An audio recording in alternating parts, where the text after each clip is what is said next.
আমাদের ওই যে রাসূল সাল্লাল্লাহু আলাইহি ওয়াসাল্লাম মুতাইম ইবনে আদিকে যে রেসপেক্ট দেখিয়েছেন, মুখাইরিককে যেমনি অ্যাপ্রিশিয়েট করেছেন, এই রেসপেক্টটা কিন্তু আমাদের দেখাতে হবে।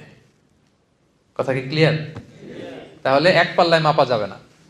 এবং আল্লাহ রাসূল সাল্লাল্লাহু আলাইহি ওয়াসাল্লাম আজীবন, এই যে আমি রিলিজিয়াস কোএক্সিস্টেন্সের কথা বলছি, ধর্মীয় সহাবস্থান, আজীবন এটার চেষ্টা করেছেন।